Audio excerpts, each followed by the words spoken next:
Thinking of selling your home? Here are some helpful hints and suggestions to help maximize your profits from Gabriella Van Leeuwen, Realtor with the Kai's Company. Gabriella, better known as Gabby, sells real estate throughout all of South Florida. As a real estate professional, Gabby has the ability and knowledge to relocate and serve a wide range of local, national, and international families. Through her dedication, attention to detail, integrity, and communication skills, she has always strived to satisfy the most discerning buyers and sellers. With all of this expertise, Gabby has gained a tremendous insight into this process of selling real estate. Now, Gabby Van Leeuwen would like to share some of this knowledge with you. Can you sell your home without a broker? The answer to that question is probably, but at what cost? The major cost is, of course, money. The rest is time, aggravation, and disappointment. Regardless of whether real estate is marketed and sold through a broker or sold as an owner, the selling process contains the same 5 elements: pricing, marketing and staging, qualifying, negotiating, and finally number 5, following through. Now let's discuss these both as an owner and also what you must look for in your broker, what you and your broker must do to make the sale both a profitable and a pleasurable experience. First, pricing. Correctly pricing a property is probably the most difficult of the 5 to accomplish, both for the realtor and the owner. As an owner, the difficulty is because of the personal attachment to the home. If you can let go and price your property based upon the market, you'll find you've overcome the first hurdle. Most often, as an owner, price is based on 3 factors which, unfortunately, have no bearing on reality. The first is intrinsic value. By that I mean it's worth more because I slept here. I'm only partially kidding. Don't we all feel we've maintained our property better than our neighbors, and thus we should be able to ask more for it? Intrinsic value. Not a factor in reality, but definitely something spinning around in most sellers' minds. The second factor sellers use to establish price is recent neighborhood sales. Now, this can be an accurate guide, provided the information is obtained from the correct source, and that is, of course, the public records. All too often, an owner will talk to a neighbor, and they'll tell them that they sold for, say, whatever, when in reality, they received much less. The question is, why did they mislead their neighbor? And the obvious answer? To save face. To make this a valid indicator of value, a complete competitive market analysis must be done. Gabby will do this on her first appointment with you. Also, remember that buyers looking for properties in your neighborhood will have access to the same information, just as I'm sure you did before buying this home. Because of this, it is extremely important that you realistically price your property based on facts and not emotion. Recent neighborhood sales, a good barometer of market value, provided the source is valid. Finally, the third ingredient the seller will use to set the price is improvements made to the property. Most often, when we make improvements to our home, we don't have an economic calculator out trying to determine the future value. We make improvements that will benefit and enrich our lives. It's usually not until we're ready to sell that the calculator comes out, and then we expect to receive all, if not more than we paid for those improvements. Only under certain circumstances will we raise the value of our property by making an improvement. One example would be if we improve the property up to the standard of the neighborhood. If ours is one of the few homes without a pool, then adding a pool will definitely add value. Maybe not the full cost of the pool, but at least a portion of it. Another example would be what I call a user improvement, a home customized for the disabled, or adding outside access for a parent or teenager. Unfortunately, most improvements made are cosmetic in nature, and although they make the property more showable, and yes, maybe even more saleable, they very rarely make it more valuable. You see, for the same reasons we improve the property, the next buyer will make changes to satisfy their desires and tastes, and the cycle continues. For just a moment, let's look at price from a totally different perspective. Suppose I was your stockbroker and you called and said, I want to sell 1,000 shares of my copper stock. I'd say, well, let's look and see what the price is today. Here it is, $14.75 per share. But wait a minute, you scream, I paid $22.50 for those shares. Now, as your stockbroker, I'm going to make one statement and then give you 2 options. The statement, I'm sorry, but that's the market today. And the 2 options, 1, sell at $14.75, or 2, hold and wait to see if the market goes up. Now back to real estate. My basic definition of market value is simply what we can reasonably expect a future buyer to pay, which is based upon what previous buyers have paid. To overcome the pricing hurdle, I would again make 2 important recommendations. First, look carefully at Gabby's complete competitive market analysis for your property. And then second, and most important, be objective. I know it's difficult, but try to detach yourself from the property and objectively look at it through the eyes of a potential buyer. As a broker, you would think that it would be easy to be impartial and correctly price the property to sell.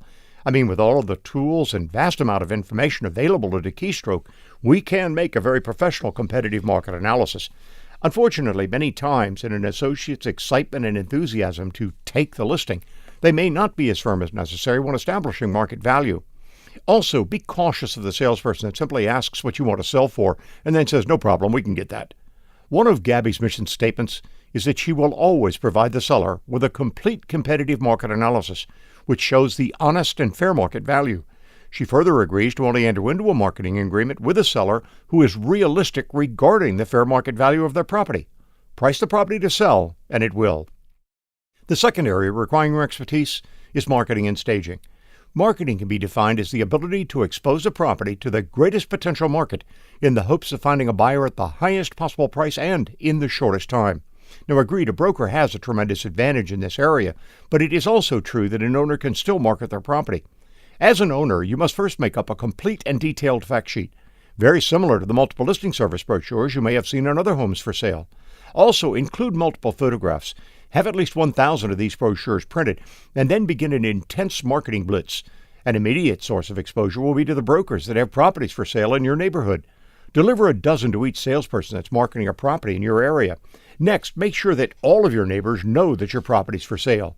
You'll also want to hold your home open most weekends, making sure that you have enough directional signs to lead potential buyers from every major road. Also, be sure to check with the local governmental and housing authorities to comply with the various sign ordinances that abound. And obviously, a sign in front of the house is a must. Finally, advertise. Advertising in reality is the least effective method of finding a buyer. In fact, only about 9% of all sales come from advertising, but it is still an area that must not be overlooked. You should develop a two-pronged advertising attack. First, community and daily newspapers and magazines, and second, utilize the internet. Develop your own website, and then place ads in the numerous for sale sites that abound. Simply type "for sale by owner" in a few search engines, and you're on your way. Using each of the marketing techniques you have available to you, and using them to your fullest advantage, will at least put you on the playing field of finding a buyer. As your marketing representative, Gabby will provide you with a step-by-step marketing program specifically designed for your home. This marketing program will of course put your home in the multiple listing service, which extends from Homestead on the south, north throughout Dade, Broward, Palm Beach, Martin, and St. Lucie counties. In addition, she will expose your property through a mass marketing approach unique to the Guys Company. This mass marketing begins with a special telephone hotline system where buyers can call 24 hours a day and listen to a pre-recorded message about your property. When buyers drive by your home, they can call right from their car, giving them instant access to information about your home. The next level of Gabby's mass market approach will take your property viral throughout the world with a Kai's Internet homepage, which through Realtor.com, ListHub.com, and Proxio.com is networked to more than 150 million people worldwide. These websites are not only designed to give each viewer a thumbprint overview of the type of property they're looking for, but also provides buyers with multiple photographs and a complete information package about your property. And finally, recognizing the tremendous importance of the relocation market, exposure of your property will be gained through the Kai's Company's relocation network, which encompasses over 140,000 sales professionals with the leading real estate companies of the world. This relocation network sells an average of 900,000 homes annually, valued at more than $350 billion. The next step is staging your home to sell. Staging, platform, theater, playhouse, presentation, demonstration, exhibition, exposition, show scene, take one. You may never have been in the arts, acted out Shakespeare, even attended a Broadway play. But when you put your home in the market, you are all of these rolled into one. Now let's make sure that you get rave reviews. Here are a few hints. 4, in fact. Clean it, paint it, fix it, box it. Now, it should be obvious that the property must be kept clean throughout the selling process, but what I'm referring to is that you go beyond the obvious of vacuuming and dusting. When was the last time you cleaned the oven and completely emptied the refrigerator to clean it? Look up at the ceiling, especially in the corners. Any cobwebs?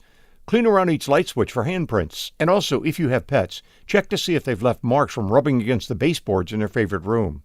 If, as a buyer, you walked into a new home model center, you would expect everything to be new and shiny.